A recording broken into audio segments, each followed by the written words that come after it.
Hello mga friends, mga kaibigan. Itong mga nagdaang araw, napaka-intense ng ating damdaming Kristiyano, ng ating damdaming Katoliko. And totoo nga, with a new Pope, there's a new hope. And one of his first messages sa kanyang papacy, ni Pope Leo the 14th, all of the messages that he tried to convey to the world has all centrality or focus on the person, on the mission, on the nature of Jesus Christ. So, sa tamang usapan na ito, tayo ay mapapatanong. Oo nga no, more than 2,000 years na tayong nandito. More than 2,000 years na since Jesus Christ came and he really shaped history. But the point here is over the years, over centuries and millennia, there's always that indestructible question. Who is Jesus Christ? And we have heard so much stories and accounts and treatises. Ang dami natin narinig siguro nabasa, no? Pero together, welcome to this mini-series on Christology brought to you by your favorite background noise. So, join us once again ni Father Lennon. Ako po si Russell. Ako naman po si Lennon. At ito ang Tamang Usapan.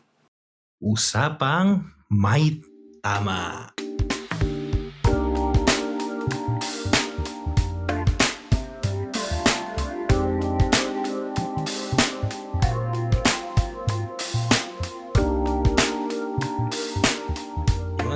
Yan. Russell, welcome po. Ito, katulad ng sabi ni Russell, we will be starting a mini-series o sabi ni Russell ang dapat daw naming title ay Heres-series. Heres-series. Kasi baka heresy lang turo namin. So it's a mini-series na about parang just imagine crash course. Di ba masyadong masyadong nanaginip. Pero in a way, crash course in Christology, no? In the study about Christ, no? Who is Christ? Ano ba ang Christology, Father? Christology, well, no? Christo, logi o logos, no? So it's a pag-aaral, no? It's a pag-aaral para maintindihan si Kristo, no? Kristo, the Savior. Pero hindi lang to tungkol dun sa kwento niya. I mean, yung history, yung story sa Gospels, for example, nung kanyang buhay, nung kanyang kamatayan. It's more on who he is truly, no? And what he came to do, no? So we will be discussing, well, of course, the person of Christ, no? Christ as Jesus, the man, the historical Jesus, and Christ of the faith, no, the Savior, Jesus Christ, no. So this mini-series will be divided into 4 to 5 episodes. So mamaya, after ng first episode na to, i-discuss namin yung teaser para sa next time. Pero ang idea is that this episode will be an introduction to Christology. Intro lang muna tayo. Yeah. Oo, para hindi kayo malunod. Mind you, si Father Lennon, mas makaka-relate dito. Of course, shoutout din sa isa naming kaibigan, si Father Michael. Christology is a major subject in the theology proper. Tama ba, Father? Yeah. Oo, hindi pwedeng hindi ka maordinahan kung hindi ka pumasa man lamang o mag-undergo ng Christology. Pero what makes this important, it's not because we are subjecting Christ into an academic study, parang an academic scrutiny. But rather, over the years, it's an essential part of Christianity. Why? Kasi merong commission may inutos si Christ You go and make disciples of every nation. baptizing them in the name of the Father and of the Son of the Holy Spirit. And from there has so many been approaches on how to introduce Christ into the culture. Kaya very vital ang Christology. Kaya dito sa ating intro, we will try to touch at least on the surface how Christ has been presented, and yung mga common misconceptions natin of Christ. Hopefully ma-address namin yan prudently, Kasi ang daming interpretations of Christ. The problem nga over the years, for quite some time, the very Christ himself, the very true Christ, na itsapwera natin, yung interpretation, yung appreciation natin of Christ, yung na-highlight. Kaya nga nauso na aktivista pala si Lord. Diba? So, we will be delving into that. So we're really hopeful. We are really excited about this mini project of ours. Kasi yun yung heart ng Christianity No? The moment we remove Christ in Christianity, sabi nga ng yung Pope Francis, para tayong compassionate NGOs na lang. No? So yun, simulan natin sa basic. Christology, sabi nga ni Father Lennon, hindi lang ito yung sa kwento. No? Although it's very vital, it's very crucial, yung gospel na tinatawag na. Gospel, God's spell, so good news. Kaya siya good news kasi yung yung ev o yung evangelion, evangelion means good news. Yung good news back then, ang evangelion, ginagamit lang yan kapag may darating na emperor. Emperador na Roma pupunta sa Embo, Taguig. Sabihin niya, sige, tatapatan ko ang Makati. Medyo ko lang. Ibig sabihin, pupunta yung emperor doon sa locality nyo. So, makikita niya kasi, minsan nga sasadyain nga doon. Sabi ng mga professor ko, sasadyain pa nga yun And nangyayari nga sa atin yun, di ba? Pupunta yung isang mataas na official ng gobyerno. Sasadyain ay ipakita na wasak-wasak yung kalsada, poor yung facilities. Bakit? Anong gagawin ng emperador? Dahil emperador siya, ayaw niya ng discomfort. So, sige, paggawa ng highway yan. Bigyan ng maayos na facilities. And magpamudmud ng gold sa mga mamamayans. Bigyan ng damit at pagkain ng mga mahihirap at nagugutom. So, it literally good news talaga kapag darating. And ang ganda nga, ang lalim nung approach ng mga sinaunang Kristiyano na, dumating na ang good news. And He literally set us free. Pinalaya niyo tayo. Yung sinasabi nga ni Jesus, yung binuklat niya yung scroll ni Prophet Isaiah sa Luke chapter 4. Sumasa akin ang espiritu ni Adonai ng Panginoon. Kasi inanoint niya ako pinahira niya kaya nga Christ, He anointed me. He made me Christ. So I can say or bring the good news to the poor. To set prisoners free, to tell the blind that they are going to see, and to announce a year of favor from the Lord. Ewan ko kung tama yun, kung heresy series na ba to. Pero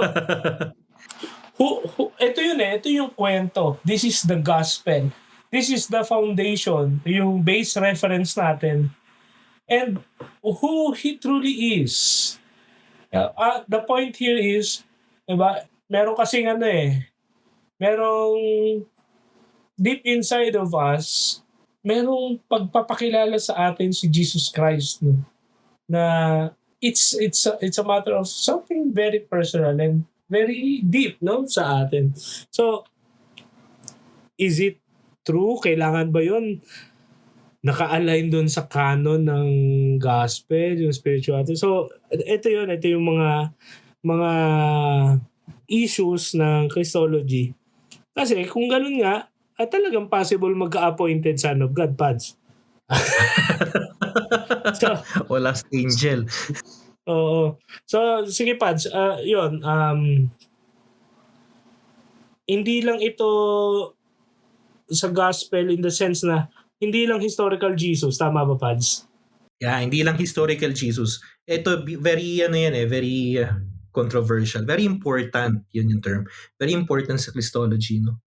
Yung historical Jesus, no, yung karpintero na namuhay sa sa Galilea, no, sa Nazareth noong 2,000 years ago, more than 2,000 years ago, no, the later on nagkaroon ng following, later on ipinako sa krus, the historical Jesus, and the Christ of the faith na tinatawag, no, the Christ that we believe as the Son of God, no. So ang pinakatanong ng Christology, iisang tao ba yun o maihiwalay ba natin yun sa isa't isa?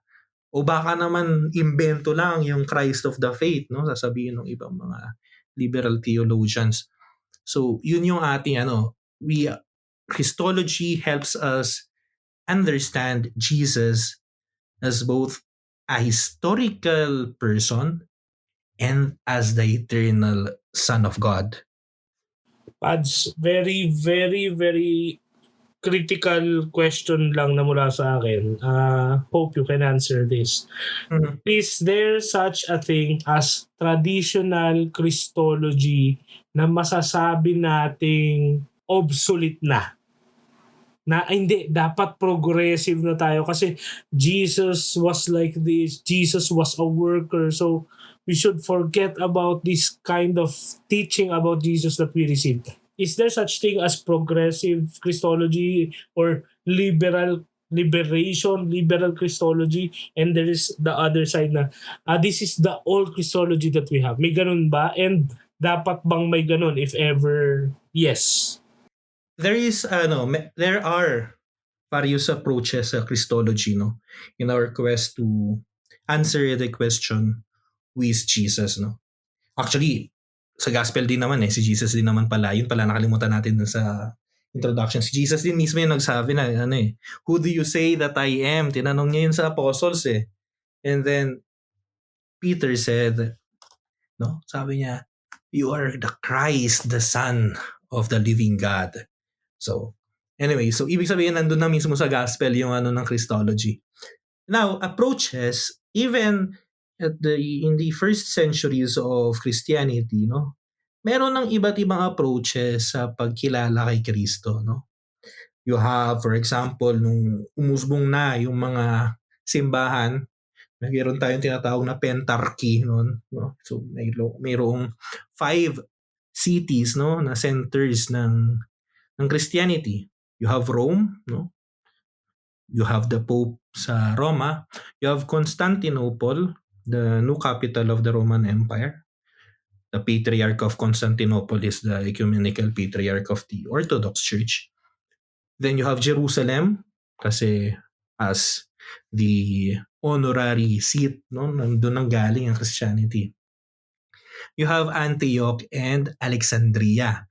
Those two produced yung mga most brilliant minds ng Christianity nung first centuries, no? Nung first 4 to 5 centuries natin, yung mga tinatawag natin mga fathers of the church, galing yun doon. And then, medyo magkaiba yung focus, yung approach nung dalawang school na yun, nung school ng Alexandria at school ng Antioch, no? One is more on the synoptics, no? So, you have Matthew, Mark, and Luke, no? So they start from below, yung tinatawag nating Christology from below o low Christology, no. They start with Jesus the carpenter, no, paakyat doon sa Kristo na glorioso, yung Kristo na resurrected. And then you have the other school, no, school of thought na mas tinatawag na high Christology, no, so from above. So this is more Johannine. This is from the Gospel of John. Na they start from Jesus, the Word who became flesh. So meron na siyang pre-existence na tinatawag. So later din natin i-discuss yung pre-existence. So ibig sabihin, nag-exist na siya before pa ang creation ng mundo. And then, He became man, no? He entered our world. He became man. He took the form of a slave, sabi ni Saint Paul, di ba? So he became man, saved us, and then returned to the Father. So two approaches, no? Both are valid. No? Hanggang ngayon, yan pa rin yung ating mga approaches. However, dito sa mga approaches na to, pagka masyado ka kasing nag-focus sa isa, may mga uusbong na problema, no? Later on sa pagka nandun na tayo sa history ng dogma, we will be talking about heresies, the councils that were convened para maging solution dun sa mga heresies. Doon natin makikita yung mga excesses, no? So sobra kang nag-focus dun sa human nature ni Christ na to the point na sabi mo, adapted lang siya, yung adoptionism na tinatawag. Adapted lang siya ng Diyos, no? So, tao lang talaga siya, tapos later on, in-adapt siya. Sobra ka namang nag-focus sa high theology na parang, okay, so ibig sabihin, Diyos siya, pero hindi yung Diyos yung namatay doon. Ano lang yun, parang nag-costume lang siya ng tao. No? So, we will be seeing throughout this mini-series, paano ni-resolve ng simbahan yung mga nag-uusbungang ganon. Now, what you are saying ito, Sel, paano naman sa modern setting, di ba? Through, siguro, pagdating ng mga late or mid 19th century, so mga 1800s, no? Umusbong sa more on the Protestant churches, yung tinatawag na liberal Protestant theology. Ang focus nila sa Christology, ang method pala nila, yung tinatawag na historico-critical method sa Bible. No?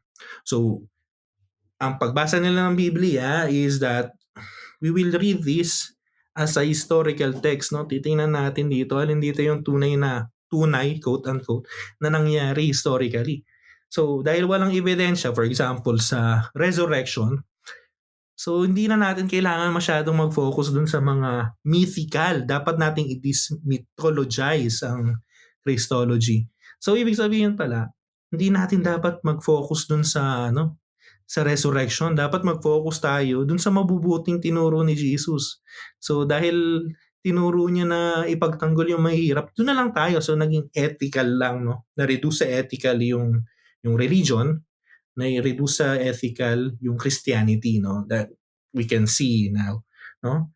So, yun yung sa tingin ko, na dapat nating i-supersede na, no? Kasi later on, recent scholars are saying then na kasi ang argument nitong ng mga liberal theologians is that yung Joa 9, yung high Christology raw, later on na lang daw yun na sa evolution ba ng Christology. Later on na lang daw yun umusbong. Ang talaga raw ay yung nagsimula lang talaga sa pagiging tao. No? So later on, parang naisip na lang daw ng mga apostoles na, siguro Diyos si Kristo. Parang ganun daw. Pero recent scholars, no, itong mga 90s, 80s, they said, teka, hindi. Yung mga unang mga apostoles mismo, meron na sila kaagad nun. Meron na silang idea ng divinity ni Kristo. So meron ng high Christology. So the low and the high Christology started both at the same time, no? At nagko-complement sila. So, kumbaga never siya naging issue. Never siyang walang nauna talaga, walang later reflection.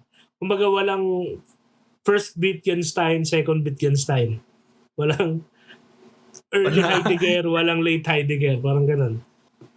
Kaya ko yung natanong, Pans, kasi in our world today, most especially, sige, litan lang natin, in our society, in our Philippine society, we used to take pride of the unofficial title na we are the only Catholic nation in Asia. Parang gano'n, no? Parang for quite some time we have been glorying in that title. And yet look at the society. I mean, without casting aspersions sa administrations, pero at the society as a whole, diba? I mean, we really used to have a very strong Catholic Christian foundation. Pero ngayon, di ba, nahuhulog na rin tayo dun sa promising na tukso ng relativism, ng wokeism, na hindi na kailangan ng religion, kailangan mo lang maging mabuting tao. No? Hindi mo kailangan si Yesu Cristo kasi you can be just simply be you. Kasi gusto ng Diyos maging happy ka, and he just wants you to be yourself, and you don't have to take up the cross anymore. So maximize the pleasure, minimize the frustration or the suffering. So and these are totally the point by which Christ came into the world. So at saka natin yun anuhin. Pero ang tumbo ko lang dito, masasabi ko kasing nasobrahan sa pag-mature. Ewan ko, bear with me with this argument or line of thinking. For the longest time, we have been quote-unquote evangelized to the point na tayo na nga ay nag-evangelize na sa ibang parts ng bansa, ng mundo, and na-familiarize na tayo masyado kay Yesu Cristo. To the point na dahil sobrang kilala na nga natin siya and familiarity breeds contempt. So, we're no longer interested in Him. And we found out na, I can be as Christ pala kasi I used to suffer. So, dahil we easily associate ourselves with Christ, we now forget that we are not actually Christ, no? And Christ is somebody else. Bakit? Ito, ang ganda na sinabi ni Pope Benedict XVI. Faith in Jesus Christ is what makes a Christian. Everything else flows from that. Ito yung nakikita ko, and I'm very, very, very, very hopeful. Dito sa, nagkakaroon ng ng Catholic revival with the new Pope that is very Christocentric in his approaches. No, in his addresses, in his messages. The very first message, pagka doon pa lang sa loggia, doon sa balkonahe ng Basilica ni San Pedro, ang kapayapaan ay sumainyo. Tapos in-explain niya, itong sinabi ko, hindi ito akin galing. Ito yung pinakaunang message ng Kristong muling nabuhay sa mga apostol na nagtatago doon sa senakulo, sa cenacle, sa upper room, kasi takot na takot silang dudumugin sila ng mga mob, ng mga Hudyo, papatayin sila katulad ng ginawa sa maestro nila. Kaya walang hindi galit, hindi malakas ang boses, hindi mala-aktivistang tirada o atake. Nakapinid ang pinto. Yun yung powerful na image din na sinabi ni San Juan Nakalak ang pinto. Ibig sabihin, talagang from that nag-transcend ang Kristong muli na buhay. Nakapinid ang mga pinto, pumasok si Jesus, tumayo sa gitna nila at sinabi, sumayin niyo ang kapayapaan. 2 beses pa. No, so, with this, di ba parang nagkakaroon ng realization, ako personal realization ko, Pads. O nga, no? From time to time, kapag nasasobrahan tayo, we just have to return home to the basic. And what is simply required of us is belief, is faith in Christ. No? And from that faith, everything else will follow.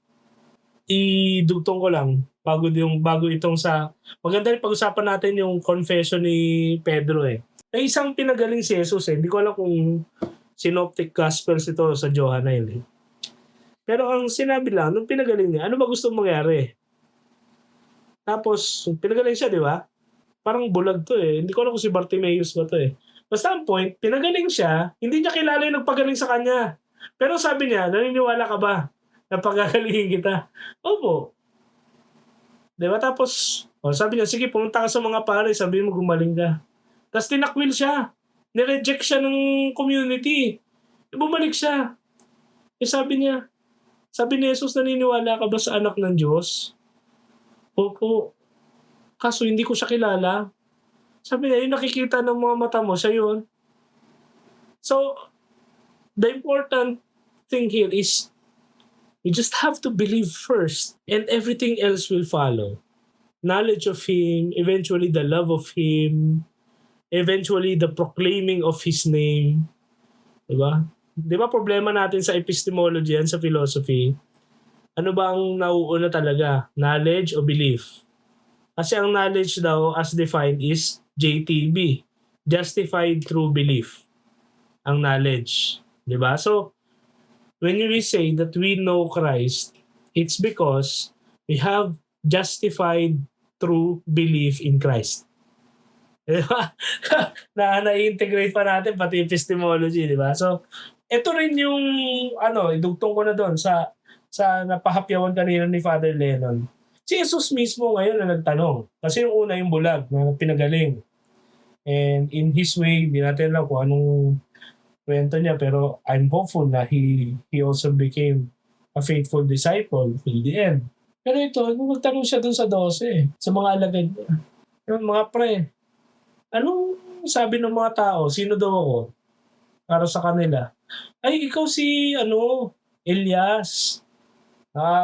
Mind you, sa mga kaibigan namin na alam niyo naman yung figure ni Elias, di ba? Siya yung isa sa mga pinaka-importanting propeta sa mga Hudyo by the time na para sa kanila, kapag dumating na kasi si Elias, kasunod na nun yung Mesiyas. Kaya fun fact, kapag, hindi ko alam kung every festival ng Bapads, basta kapag kumakain ng isang Jewish household, merong naka-reserve na plato at bangko para kay Elias. Hindi ko alam kung Passover lang ba yon. Kasi kapag dumating nga si Elias, doon siya upo. Yun yung simbolismo nun eh. Kasi nga pag dumating si Elias, darating na Mesiyas. Kaya nga, swing and a miss kasi yung ibang mga naniniwala, no sinabi nila, sabi po nila si Elias kayo. Kasi they are also hoping for the Messiah. Na-miss nila yung point na yun na Messiah, di ba? Parang ganun yung point nun. Kaya si Elias po kayo, others say si John the Baptist kayo. Yung iba naman nagsasabi other important prophet na dumating. Tapos doon na sinabi, kayo, nung sabi niyo tungkol sa akin, sino ako para sa inyo? And wala makasagot nun. Isang important aspect nun, na kapag nag-analyze tayo, at least academically, scrutinize natin ang scriptures, it's not only important what was said, or what were said, no? Pero kung ano yung mga hindi nasabi. At nakakabingi, imagine natin, nakakabingi yung katahimikan nun. Kasi kahit yung mga alagad, bagsak sa recitation eh. Kaya nung sinabi ni Pedro, you are the Christ, the Son of the living God. In-affirm yun ni Jesus. Simon, okay ka, pero alam mo na hindi yan galing sa'yo lang. Nireveal yan sa'yo ng Ama. And doon nga natin mas dito rin i-relate din natin kay Pope, no? Dito, ganun ka-importante ang trabaho ng Santo Papa. Kasi yun ang trabaho ni Pedro. Handa man siya, matalino siya, malakas man siya, macho siya, mataba siya, payat siya, marunong siya mag-Italiano, marunong siya mag-Latino, hindi. Ang trabaho ni Pedro ay i-confess sa lahat ng kanyang mga kapatid and eventually sa buong mundo na si Jesus. Si Jesus ay ang Kristo, ang anak ng Diyos na buhay. That's only the very logos of the Christology, no? Jesus is the Christ, the Son of the living God, no? Kaya dati nung illegal pa ang Kristyanismo sa Roman Empire, the only thing for them na magkakilala kasi magkakamukha man sila, mga Romano sila eh. For them to distinguish themselves kung Kristiyano, mga nagsusot sila ng isda, no? Kasi ang Greek ng isda ay iktu, so iktis. No? Kapag in-spell mo siya ay C-H-T-U or Y, that's S. Jesus, Christos, Theos. So imagine first century Christianity to Theos, Ios o Uyos, Soter, meaning Jesus Christ, God, Son, Savior. Jesus, Christos, Theos, Ios, Soter. So, dugtong ko lang kayo kasi na maganda na expression ni Father doon na over the years, nagkaroon tayo na ng, dahil nga, syempre, inaaral natin, so, our scholars were able to identify na, meron palang high Christology, may low Christology. But the point there, hindi ito yung high and low na na hierarchy na pag sinabing low, mababang klase o inferior hindi, no. High in the sense na doon ang focus is doon sa highness, sa divinity. Yung low is yung sa lowliness of his human nature that he shared with us. Ano ba problema dyan, Pads, kapag nagkaroon tayo ng misunderstanding o na-misconstrue natin yung high and low? May mas mahalaga ba? May ano ba ang dyan? Yeah, kapag nalimutan natin na nagko-complement sa isa't isa yung high Christology at yung low Christology. At nag-focus lang tayo talaga dun sa isa. Tapos, inano natin hanggang sa extremes, no? May peligro ng heresy, no? And also, napakahalaga kasi ng kung paano natin makita si Kristo. Ganon din kasi yung pagtingin natin sa religion, makaka-apekto sa pagtingin natin sa religion, sa way of life natin as Christians, no? So for example, you focus too much dun sa high Christology, too high. Parang hindi na siya tunay na tao, no? So parang i-spiritualize mo na lahat, makaka-apekto yan sa sa spiritual life mo. I-spiritualize mo na lahat, no? Kuwari, nadapa ka, no? So, ay, nako, ano to? Parusa to sa akin. Kuwari, yung mga Will of mga God. sakit, di ba? Will of God to. Yung mga, ito, magandang halimbawa dito, yung mga, yung mga prosperity gospel. Na kapag mahal ka ng Diyos, yayaman ka. So, kapag naghihirap ka, hindi ka mahal ng Diyos, di ba? Pagka masyado ka naman nakafocus sa low Christianity, low Christology, no? So, focus ka sa humanity ni Christ. No? Okay yun, very good. Pero pagka dun ka lang talaga nakafocus, there is a tendency na malimutan mong Diyos siya, yung kanyang divinity, no? To the point na, yun nga, katulad ng liberal Protestant theology nung 1800s, isipin mo na, okay, yung resurrection, yan ay fantasy lang, myth lang yan. Yang sa misa, yung transubstantiation na yung tinatanggap ko sa misa ay si Kristo talaga. Hindi yung totoo. So, hindi na rin natin kailangan magmisa. O kaya baka nagmimisa lang tayo para social gathering lang. Diba? Ang importante ay yung social justice. So, kailangan lang natin maging aktivista. No? So, ginagawa nating NGO yung simbahan. So, nandun yung dalawang extremes na dapat nating iwasan. No? Kaya, importante, pareho kasi siyang mahalaga eh. Kailangan mag-balance out yung high Christology tsaka yung low Christology. Yeah, it's very very crucial kasi the tendency, yun nga kahit even nga yung heresy hindi na nga tayo nakaka-engage o nakaka-encounter ng heresies in the sense wala na tayong binabra na heresy, and I think it's also a problem kasi instead of uniting, it divides us more dahil marami ng versions. Why am I saying this? Kasi Joseph Ratzinger has left us with a very powerful reminder. He said, we cannot separate the Jesus of history from the Christ of faith. No? Yung iba dyan kasi medyo technical pa yun na bakit baka may magtanong sa inyo, Kuya or Father, bakit yung iba ang masanay silang sinasabi si Jesus, si Jesus. Yung iba naman si Christ, si Kristo. The point is we cannot separate that. No? Kasi may mga feeling biblical scholar o may mga biblical scholars talaga na focus sila kasi yun daw yung mas faithful sila doon. So, but this is the point of a very luminary of the faith of the doctrine, Joseph Ratzinger, Pope Benedict XVI himself. We cannot separate this Jesus of history from the Christ of faith. They are the same person, and this is very important. The God who became man.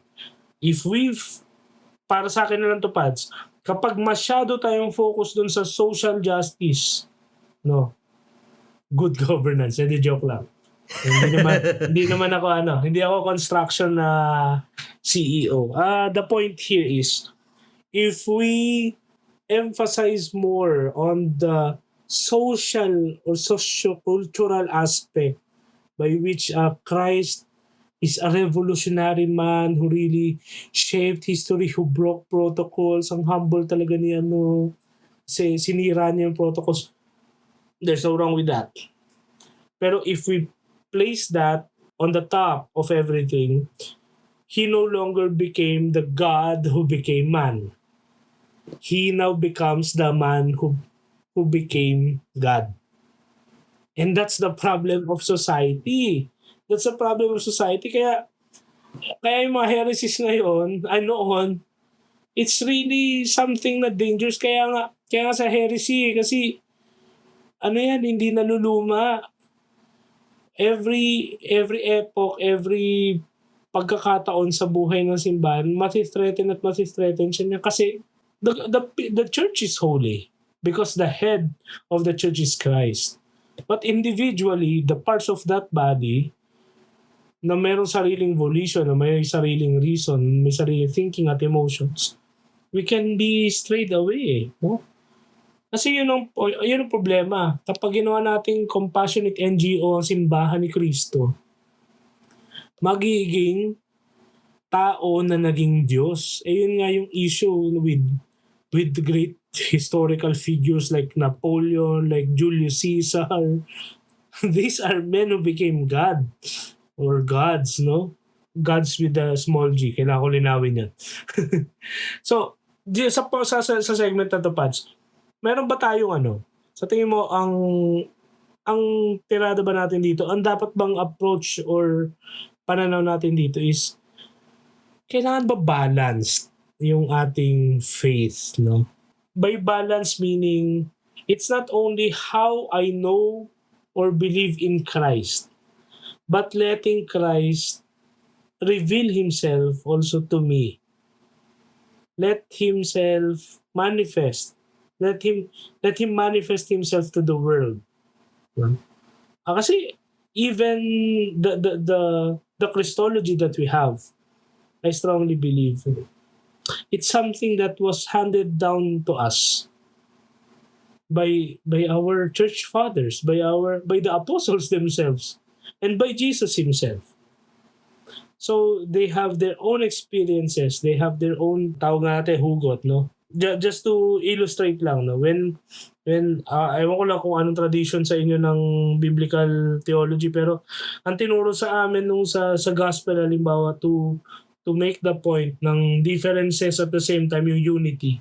Bukod sa target audience, bukod sa area kung saan nasulat yung gospel, meron pang isang element daw yung image of Christ as portrayed. No?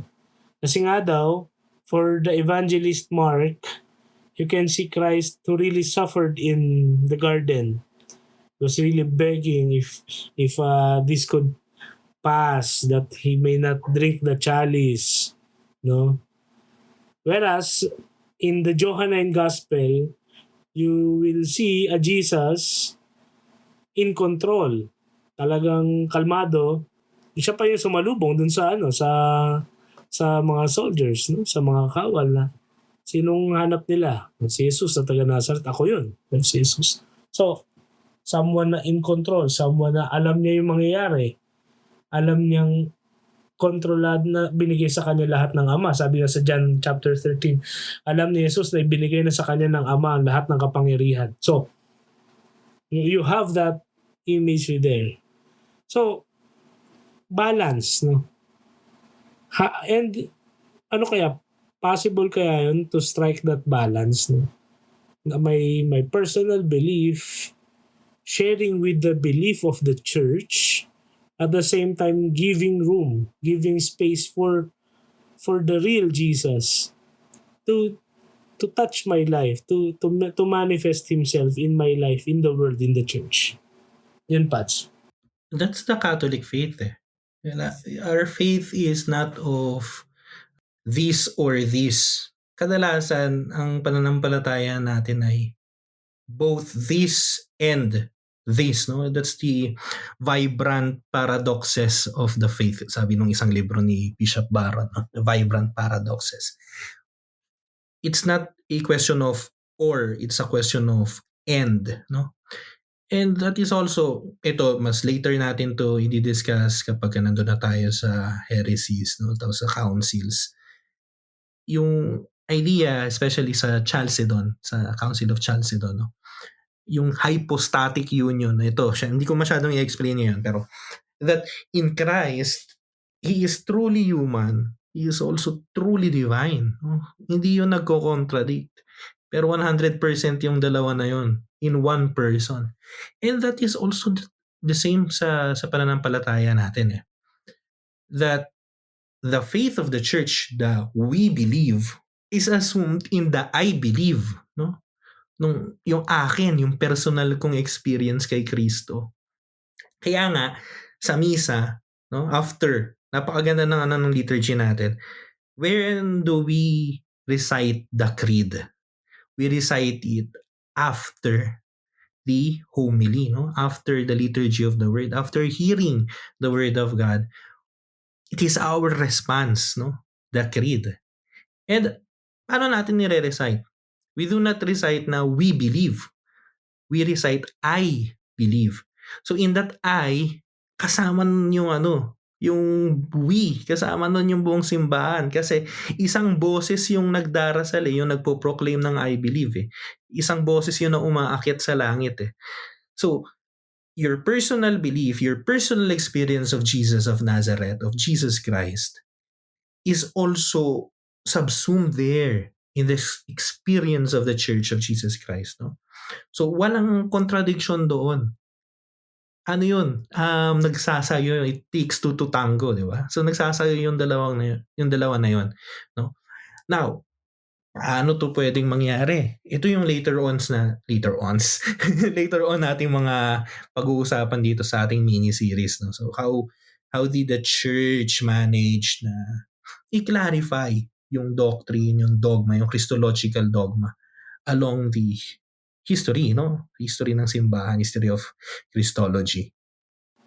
Yeah, that is very important, I think, Pats. Kasi here we have what many scholars would consider as a medieval philosopher himself, but at the same time, a very important theologian of the church, Saint Anselm of Canterbury.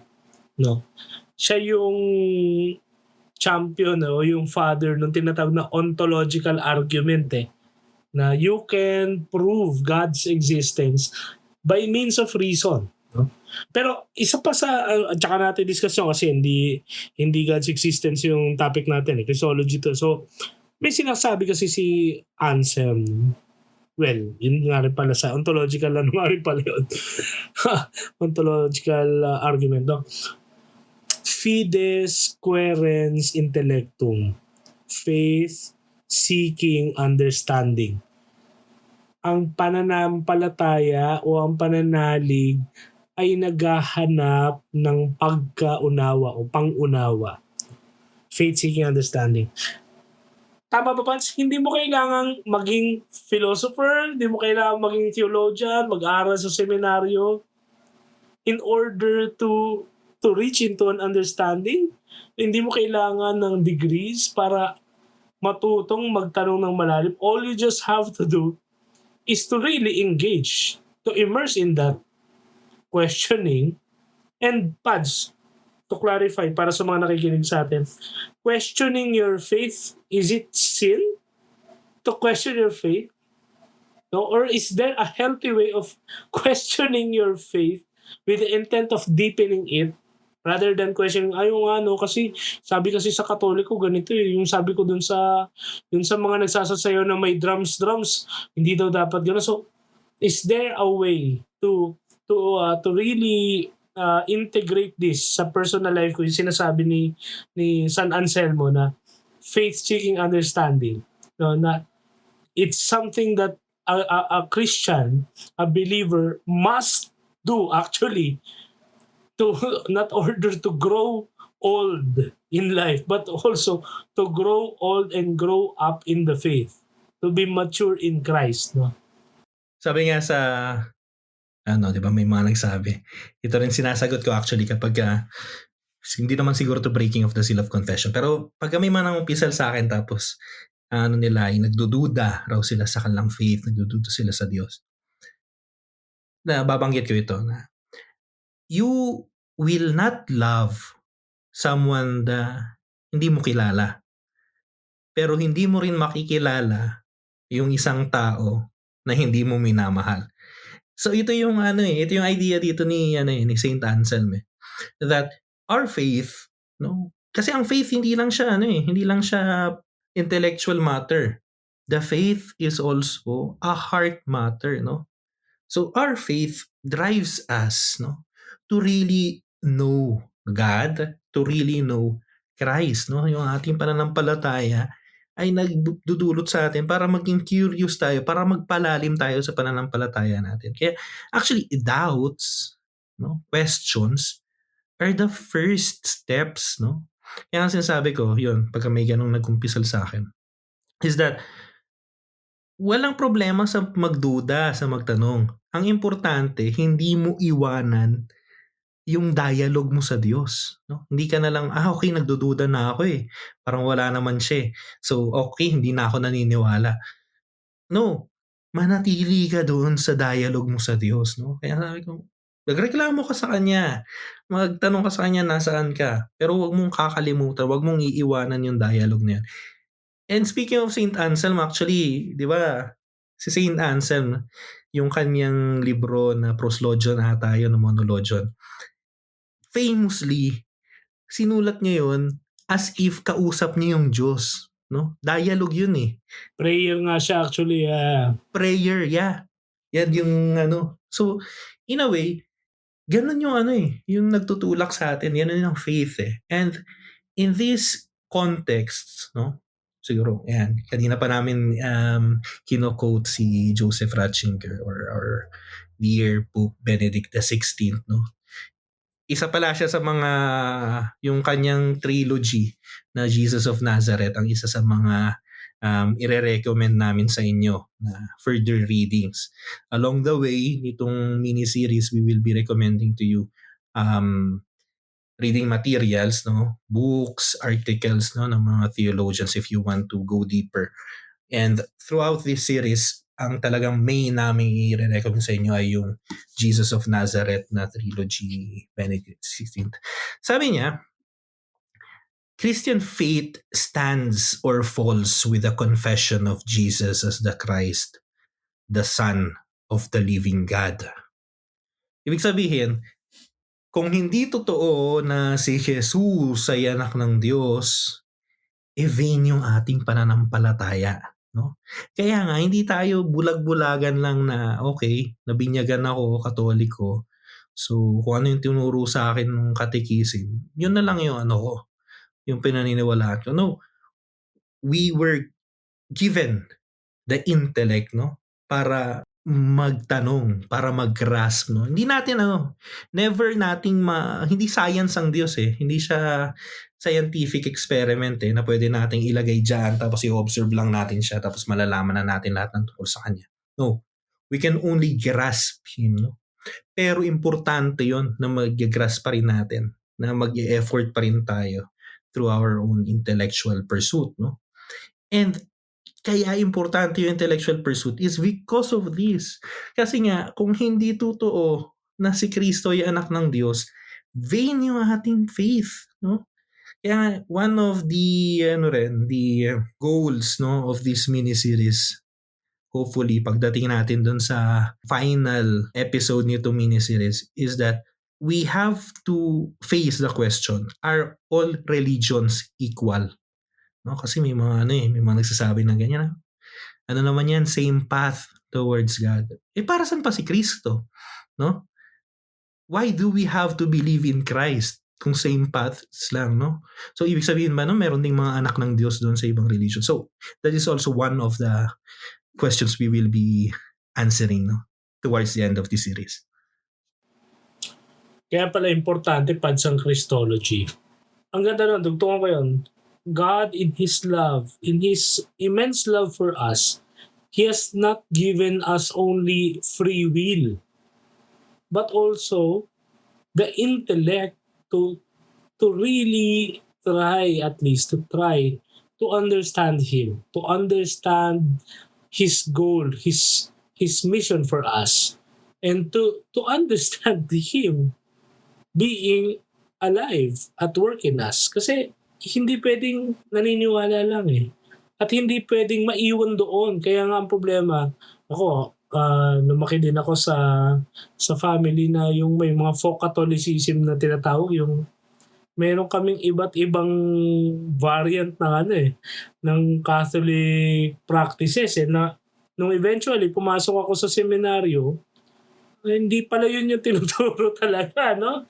And you will get to appreciate more the faith na, and in a way, dahil nga nalaman mo to, meron kang maliit na mission din eh, to also share this and teach na, hindi pala yan yung ano. Naalala ko yun eh, bawal tumawa pag Holy Week, bawal maligo dahil patay ang Diyos. Mamatay ba talaga? So, mamatay pala ang Diyos. So may something like that. And if you get into power and you were blessed with such power, tulad nga nasabi ni Jesus kay Pilato yung power mo lang naman dahil binigay yan sa'yo na nasa taas. Pero wala ka pa rin power over me. Kaya paano kaya kung mga powerful, mumurahin yung Diyos o mumurahin si Jesus na PI ang Diyos nyo, namatay sa krus. Diba? Doon na lang kayo sa akin. No? So, ako na lang ang tatay ninyo. Dito tayo sa Netherlands. For example, something like that. Hindi pwedeng naniniwala lang. We really have to understand. Kasi the more we understand, the more we, sabi ni Father Lennon, paraphrasing, the more we understand, the more we know. The more we know, the more we love. And what is our ultimate goal, purpose in this life? It is to know, to love, and serve Him in Jesus Christ, who gave us the pattern, who gave us the manual, no, on how to kung exam ang buhay, paano natin ma-perfect yung exam ng life so that we can enter and share in the true life, eternal life promised to us by faith in Christ. So, napahapyawan naman ni Father na ito ay episode 1 of a series na nasabi niya na Paschal Mystery, yung Messianic, mga titles, dogmas, heresies. No? Importante na meron tayong intro kasi pag tumalon tayo doon, yun nga may mga sasabihin nyo na parang bitin or masyadong malalim. Pero just sharing ito, merong si Father Leno, may kwento siya sa isang podcast ni Bishop Robert Barron. No? At ano ba yung doon? Yung if we are entering into dialogue with people we love, and especially with our brothers and sisters in the faith, and those who are not in the faith, ano ba yung tamang attitude when we are doing podcasts or expositions such as this? Narinig ko yan nung latest na podcast ni Bishop Barron ng Word on Fire. Dun sa episode na yon, he responded to some criticism towards sa ministry niya. One of the criticism is actually masyado raw yung kanyang focus dun sa culture, no? Sa high culture daw masyado, parang masyadong intellectual, no? So, the response of Bishop Barron, I think na yun din ang dapat nating gawin is that kasi hindi natin dapat i-water down yung faith, no? Kasi pag winoter down mo yung faith, you are also lowering, no? Yung kausap mo, yung ka-dialogue mo. No? You are treating him or her as a child. Condescending. Yes. Yun pala. Tama yan. Condescending. No? Kasi ginawa na natin yun as a church, no? Binaba natin. Sa architecture lang, halimbawa ng mga simbahan. We have gone from Gothic revival, from Renaissance, from Baroque style, no? Tapos ang napunta, tingnan yung mga bagong simbahan ngayon. whitewashed, no? At best meron kang crucifix, no? Oo. Tapos yun na yun. Yun na yung pinaka-design nun, no? Inan natin sinimplify natin masyado kasi iniisip natin, mas matatanggap ng tao to, mas madaling kainin, mas Ah, madaling lunukin. walang Pero nagmumurang ginto. walang nagmumurang ginto, walang mga burloloy. Pero those things, no? We are talking about the aesthetics pa lang. But also, the content of the faith, no? Hindi natin dapat i-water down yun Why? Because these people are also rational beings. No? High school nga nag-aaral na ng algebra Complicated yun, pre. Di ba? So bakit hindi natin maiisip na kayang maintindihan ng isang laiko kung ipapaliwanag nating maayos ang Christology, for example? Again, going back sa liturgical example. Latin, halimbawa.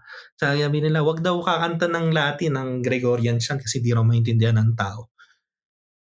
Nakakakanta nga sila ng ng Korean ng mga K-pop So, pwede, kaya nila yung maintindihan. Basta ituturo mo sa kanila, hindi mo lang bastang kakantahin. So, yun yung pinaka-argument dun that we do not have to water down the faith because watering down the faith also results sa opposite effect, no? Na lalo silang mawawalan ng gana sa pananampalataya. So, Yeah. kaya medyo rin tayo. In a way intellectual, but not too highfalutin, hopefully. And hindi naman imposing in the sense na ma-persecute ka. Pero at some point, you really have to stand for the faith. Actually, iyan yung gusto ko sa sinabi ni Pope Leo XIV Sabi niya, we have to announce Jesus with blunt language if necessary. Huwag tayong matakot na i-announce siya dahil lang makaka-offend tayo. So, gagawan mo ng paraan para i-water down mo yung faith. No. You have to announce Him. Yun yung trabaho natin as Christians Because Jesus Christ Himself is already a scandal to the world. Yeah, exactly. Yeah, it's a sign against the world. And Jesus Himself knew this. He actually, again, ang pagka-illustrate ko nga, He gave the manual already. If you will recall, sa mga nagbabasa ng Bible with us, join us tonight or in this episode, join us. Puntahan natin yung mahabang discourse, I think it is the Last Supper discourse of Christ. Sabi niya, if the world hates you, realize that it hated me first. Fast forward, but don't be afraid, I have conquered the world. No? And in his priestly prayer, I think it's John chapter 17, Father, Tay, tinataas ko sa iyo sila. Itong mga kasama ko dito sa Last Supper na to, tinataas ko sila sa iyo, magkaisa sila. No? Kasi magkaisa tayo. Tinataas ko sila kasi hindi sila para sa mundong ito, pero nandito sila sa mundo. And pinagdadasal ko din, yung mga darating pa, yung mga maniniwala sa akin dahil sa kanila. I'm doon sa kanila and sa kanila and sa kanila until dumating sa generation natin. Diba, napaka-powerful ito, no? Na even Christ, during the very time, before enduring His passion, He was already thinking of us. No? So, very, very powerful yun, Pads. Kasi, if we are going to water down Christ, anong klaseng Christ yung tatanggapin nung pagbibigyan natin? Christ na pala yan, nangongompromiso. Christ na violent. Christ na, in contrast dun sa, why don't you just present Christ as Himself? And, kasi problema niya kung tatanggapin niya hindi No? Exactly. At times we really have to let go of the control na Christianity will be dependent on how we speak or how we think. No, that's really a problem in the in preaching kapag inimpose mo na no. Tama naman yung part na hindi tayo pwedeng parehas tama. Isa sa atin mali. Kung Christianity at hindi Christianity, hindi tayo pwede parehas tama, hindi tayo pwede parehas mali. But the point is, at least, mayroong delineation doon na dito ako nakatindi. Kasi that's what matters. At the end of every discourse, at the end of the day, pag uwi mo sa kanya-kanyang bahay, yun din yung tatanungin. Kaya nga, medyo ang ganda nito, Pads. Very very promising. I'm excited for our next episode, no. Pero just for for your reflection after this episode, pansin nyo naman, 1 oras ng tamang usapan, hindi na inaabot ng 2 oras. So, nag-i-improve. nag-i-improve na ulit kami. Thank you kay Father Lennon sa kanyang outline and guides, no. So for your reflection, mga kasama sa inyong pakikinig, no, kailan mo unang natanong sa sarili mo kung sino nga ba talaga si Jesus? Sino ba talaga si Jesus Christ? No? At some point, meron yan na, ano, sa kaso namin, sa kaso ni Father Len, naging sakristan, some point din, ano, kasi ang unang version ng Jesus na nakilala mo, malamang the version na inintroduce sa'yo ng parents mo o ng guardians mo o ng teachers mo o yung kapitbahay niyong matanda na paladasal pero palamura at namamalo ng walis tingting. Mga ganon. So, that's the imago Dei na tinatawag. The imago Christi, the image of Christ that you first received. Then you begin to watch the news every January, makikita mo yung Nazareno. Then every Holy Week, then every Christmas you will understand Christ as a baby, as a Santo Niño. So, all of this enriches the person that is yourself, at the same time, the person who perceives Christ. No?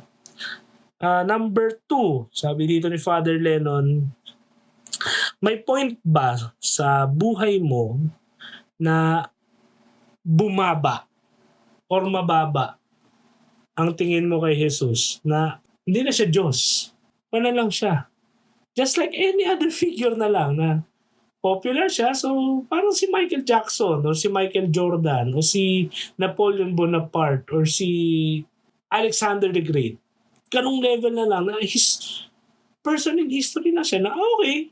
Sige, hindi na ako makikipagtalo kung totoo ba si Jesus o hindi. Pero he's just like other guys there, and the resurrection may be far too outstretched by some hardcore believers. So, at some point, ano mo ba yan?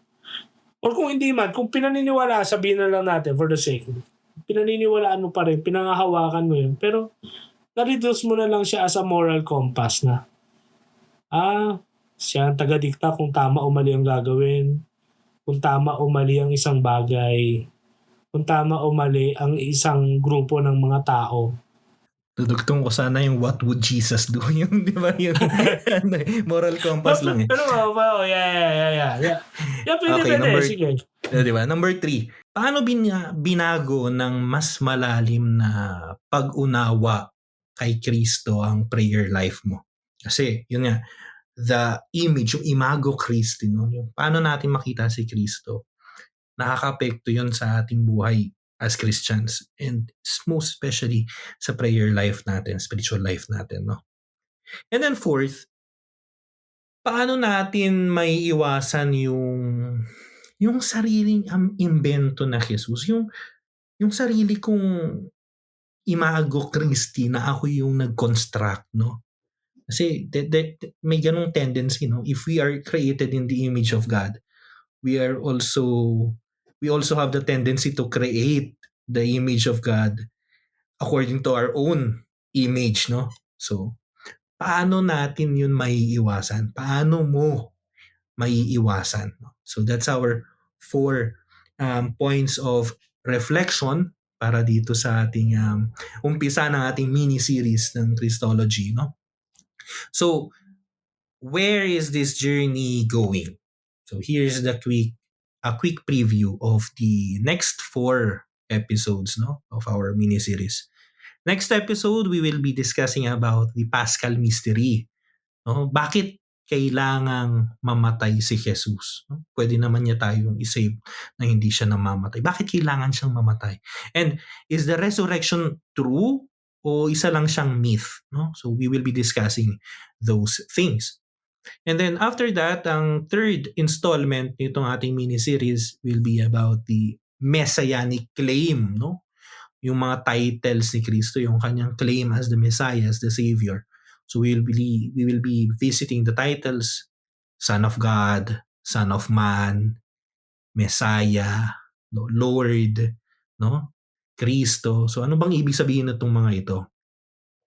And then after that, on the fourth installment, we will be discussing about the Christological dogmas and councils in the history of the church, no? So, nandiyan yung mga heresies, paano na-resolve yun, bakit importante yung mga sinaunang konseho ng simbahan, at bakit kailangan pa rin nating malaman yung mga yon, no? So, yung bang mga heresy noong araw nakakaapekto pa rin ba ngayon? At ano yung mga modern versions ng mga heresies noong araw, di ba? Yung mga hindi raw Diyos si Kristo, halimbawa, mas mataas daw yung kanilang founder. So, mga ganung bagay. And then, we will be closing this mini-series with an episode on soteriology, no? Soter, nabanggit ni Russell ganyan, Savior, no? So, paano nga ba tayo niligtas ni Kristo? Dito rin natin titingnan yung already but not yet, no, sa theology na tinatawag, na kasi sasabihin ng iba, hindi, ka na, pag nabinyagan ka na, saved ka na. Pero bakit may possibility pa rin magkasala ako? Bakit may possibility pa rin na hindi ako masave, no? So ano yung already at not yet, na I'm already saved but not yet, no? So we will be discussing that on our closing nitong ating mini-series. Yes, I'm really really excited about this, and I am filled with this hope. Why? Kasi I believe, Pads, na hindi lang ito head knowledge. I'm being led to this reflection. For the longest time, since the first century Christians who endured so much persecution, isa nga rin tong argument for Christ, no? Na multitude of martyrs, no? We're not talking about 500 or 1,000 people here. We're talking about hundreds of thousands of people who were all willing to be killed, to sacrifice their life for the person of that man, Jesus Christ. Bakit ko nasabi to? Kasi if we are going to integrate, no, or to at least understand, no, na meron palang Christology, and this Christology are not mere subjects in the seminary for priests, but rather these are actually the most important questions that a Christian should be asking himself or herself. So these questions affect my heart, my dealings with my family, with my friends, with my workmates, with my kapitbahay, with my Facebook friends na acquaintances, no? And even my personal commitments, my work, my studies sa mga estudyante dito, my relationships with others, with myself, my vocation. No, kasi kay Father, ang vocation ni Father bilang pare, sa our personal vocation, our calling in life. And this gives genuine meaning sa ating journey. Not only as human beings, but as Christians. And ito yung sinasabi ko, kaya ako nabanggitin, mas makokonect natin ng sarili, mas ma-associate natin yung sarili natin dun sa first century Christian, second century, until the latest centuries of Christians. Na kaya pala they were willing to sacrifice their lives. Kasi they find the fulfillment of their lives in the very life and person of that man, Jesus Christ, the Son of God, God Himself who became man. So, very powerful, Pads. So yun, abangan po natin Sana masamahan nyo kami sa episodes na susunod. Let's close this episode with another quote from the great, hopefully maging doctor of the church, the great Joseph Ratzinger. No? Being Christian is not the result of an ethical choice or lofty idea, but the encounter with a person, Jesus Christ, who gives life a new horizon. That's very true. The very objective of Christianity is for every Christian to actually encounter Jesus Christ in their life. And this is very true in the experience of Peter. Tanong ng Diyos na si Jesus kay Pedro. Tinatanong niya yun every moment, whenever we are available, whenever I am available, kahit nasa work or kahit at rest, no? Who do you say that I am? It's also as important to Christ how we perceive Him, how we understand Him. And our answer is not just by mere words, but by the very example of our life. Kaya nga, di ba, let us be careful how we live. We may be the only or the last gospel other people will ever read.